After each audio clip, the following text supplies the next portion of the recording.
before we get into the top 10, I'm going to go ahead and give a big shout out here to the honorable mentions. I stuck to my guns at the beginning of the year, and I didn't just impulse buy. I chose wisely for the legends that I wanted. And 26 later, here we go. But I absolutely love every single one of these figures. They're great in their own way. Yeah, boy. But anyway, enough dawdling with all this. Let's get straight into this top 10 here.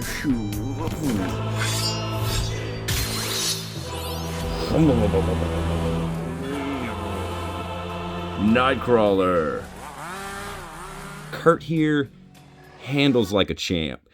Yeah. What's that? Alright, so up until about 5 years ago, I was strictly an inbox collector. And at that time, I had picked up a Nightcrawler from a secondhand shop. But I picked up that Nightcrawler for $65, even though me and the dude shook on $20. But I sold him a few years ago. Cha-ching! Even the Jay Leno chin, it's so fire. But I've always wanted this figure, bro. And a good local buddy sold him to me for $20. What up, tuning, bro? Nothing has really topped this articulation. Like, even the new Nightcrawler, it's the pizza spotty body. It's very limited in articulation, but, bro, even the finger joints, I say bring these back. I'm all down for it, bro. Yeah. There's just so much personality and attitude to this figure. Like, the articulation, sure, it's got ball joint hips, and that's whatever it is, but you can just get so much more movement out of this that looks so much more natural. Not that toe. I mean, with the finger joints added in, it's just such a sick pose figure. Just with the small little amount of extra articulation with these hands and the feet. I mean, it just works so much better. It's so much more appealing. It's so much more eye-catching. With the added articulation, I mean, it just gives this piece of plastic so much more life. So much more attitude and personality, man. I just absolutely dig it. My number 3 favorite character of all time deserves to be in this top 10. And this figure is way better than anything that we put out so far this year. I had a lot of mixed feelings about this 97 Cyclops. Most notably, that head was so bad. Sure, the expression of the face had the laser beam effects and all that kind of stuff, and that's fine. I hate that face. So I was more than happy to make this my Jim Lee Cyclops finally, since I was never going to get that VHS one apparently. I just really didn't want to have to go through the whole process of removing the cell shading. Like, I didn't want to do that. I'm still very torn about this whole idea too about kitbashes or alterations with figures as opposed to just using them straight from the package and that's what you go based off of. But I feel like they're action figures and I can do what I want to with them. But so, I am absolutely ecstatic to have this version of Cyclops. Finally, like the updated body we all need with the right proportions and size. Like, this is the Scott Summers that we need. So bravo, Hasbro. Y'all really do know how to kill certain figures. I just kind of wish you would take the attention and time and detail to do this to every single figure, but I get it. And believe me, he definitely kills it. I mean, he is literally on one of the most articulated bucks that they currently produce right now, bro. So he's a knockout. But since Scott was on such a familiar buck, I knew exactly what I was going to be getting into. I mean, it's on the Black Panther body, so there was nothing excitement level-wise other than the fact of getting this bad mother... Oh, yeah.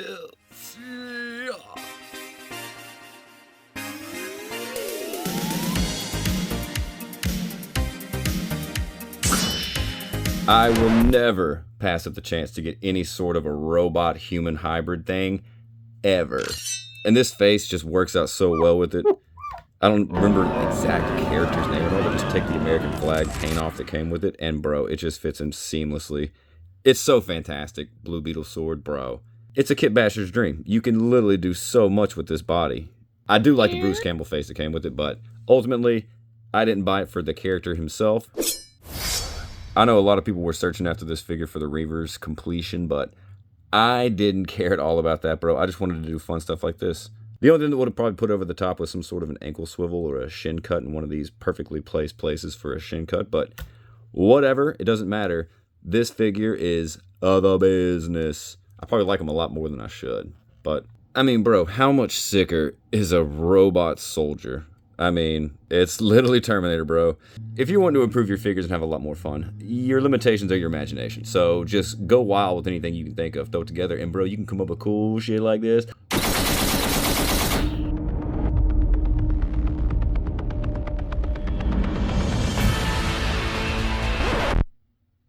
I remember some time ago, I don't know how long ago it was, but this figure dropped. We'll put up a picture here.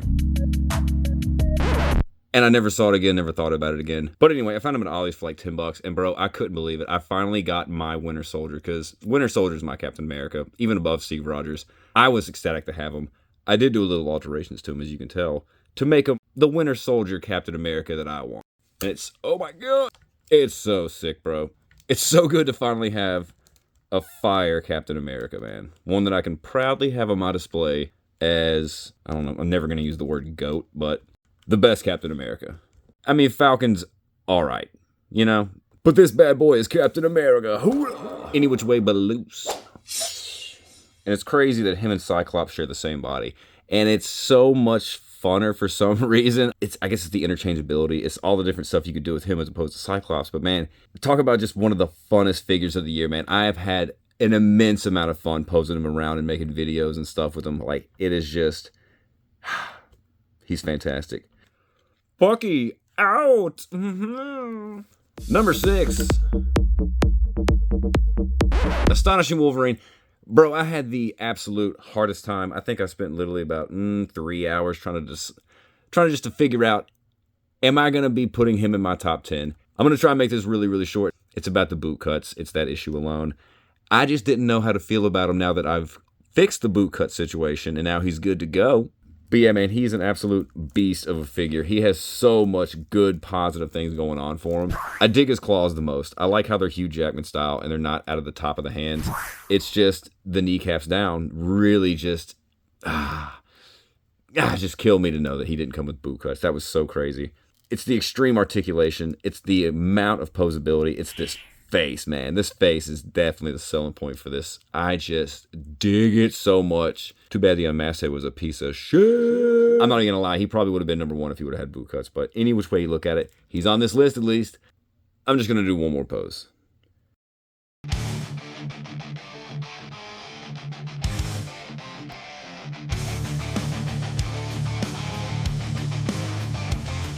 Again, it's funny enough, same body, look at that shit. I know I've gone over this guy a lot before, so I'm going to make it short and sweet. This incredibly overlooked... Oh my god! This incredibly overlooked figure we have right here, he just came out at the same time as Cyclops, and Cyclops stole the show. I think everybody passed on him. At least in my world of what I get in my feeds on all my social media, no one ever talked about this guy. No one ever had pose comps or any kind of like good things to ever say about it. The neck articulation alone, in terms of coming up with awesome different shots and poses to use this guy, like... Oh my gosh, dang. Referencing X Games is going to be the best bet to get like the sickest different poses, man. Like, it's just, he's so incredible. Like, I can't talk enough about him, man. So here's an example of the X Games type of poses you can use if you want to go for like snowboarder, skateboarder, you know, you can really just do anything involving cool jumping poses in the air. So best reference source. I'm out of this thing. On to number 4. Coming in number 4. That's about right. Oh, yeah. So this is definitely my absolute favorite suit of any Wolverine. John Burns is one of the great... Oh, man. It's just classic and iconic in every way. All the way from childhood. Like the one from Toy Biz. That one. That was just nostalgia burned in my mind. I've been talking a lot of fun crap over the last year and a half about how Hasbro just does not know how to make an unmasked Logan head. Like, they all are dog shit ugly.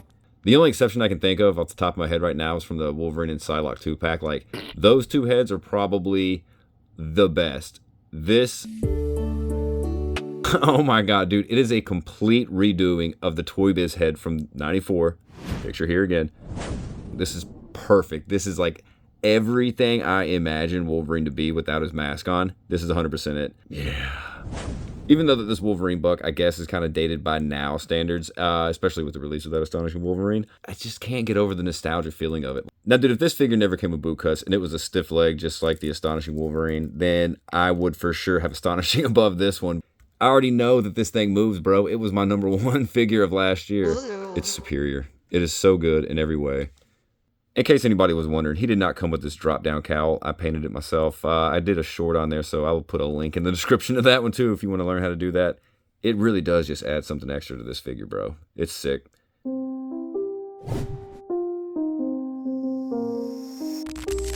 Again, bro, talk about a hard decision with all these Spider-Man. Like, honestly, this whole entire top 10 could have just been a straight-on Spider-Man and Wolverine top 10. It was hard just to narrow it down. But, of course... this was one of the absolute greatest, especially in terms of when people were talking about Mafex not being as good as this figure. But this is just one of the most perfect Spider-Man figures that's ever been made. There's no obstruction of his costume in any regard of articulation. There's no crunch ruining anything. There's no breakage. This is easily one of the top 3 Spider-Man in my entire collection. Like, The fun options you can have, it's just ridiculous, man. All you got to do is find some red hands, and you can do all different kind of cool stuff with it, bro. It's also the colors. They're so striking. They're such a striking 80s color, man. Oh, God. Tattered hoodie. It was a really hard one, man. It was so hard of a decision to come to it, but at least it's in the top 3.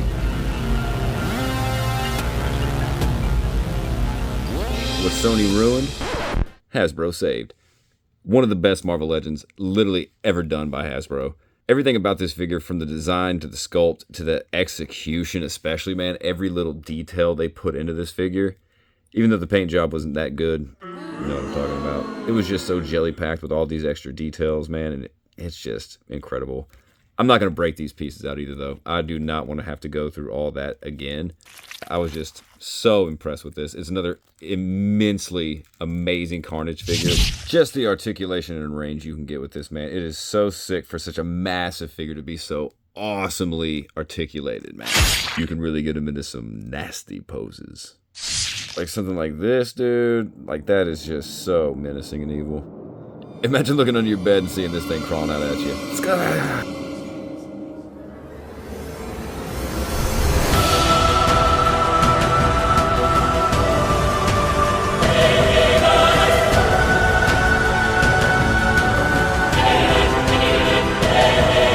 Okay, where to begin? Let's go ahead and get started with, it's the claws, it's the web lines, it's the ab crunch, this super dope backpack. I don't care if it's Jansport, Eastpak, LL Bean. I don't care if the backpack houses nanotech spider legs. Or could it be his super articulated toe joints? It's literally all of it. It's his size and everything else. It's his articulation. It's just the way he moves and looks. It's just one of the most iconic suits, and it's so good to finally have him in not only a pinless form, but an updated form at least, bro. It's just been so long since we've had a really good version of Doc Ock-ish Peter Parker, and man, I don't know. It's been a really hard list, man, but I'm so glad that this is the number 1 for now. It could change tomorrow, but right now, man, it is definitely my absolute favorite Marvel Legend of the year. What else can I say? All right, everybody, that's it. 2024 Marvel Legends are done. I would easily say that this is one of the greatest years for Marvel Legends ever. Even though I didn't pick up half of the ones that came out, a la Sabretooth, yada yada, whatever. But man, I've been having such a ball making videos this year. All these figures are fantastic. It's just, I can't imagine what next year is going to bring, and I'm super excited for it. And I definitely want to say that I'm very thankful and grateful to all the loyal subscribers out there, everybody who's been tuning in, watching, commenting, sharing. It's because of you that I passed a goal that I never even spoke about this whole year, but I wanted to cross 4,000. And I am over 4,000 so far at this point. Man, I'm just blown away. A year ago, I should say a year and a half ago, I had 40 subs. It is mind-blowing. So when season 2 comes out next year, more to come. There's going to be merch. There's going to be so much, y'all. I'm just going to be doing multiple giveaways just to say thanks. We'll get into all that stuff as the time comes on it. But, bro, everybody, this is just the funnest time I've ever had. So this is just all because of y'all. Thank y'all so much. Catch you in the new year. And I'm out. Meeting adjourned.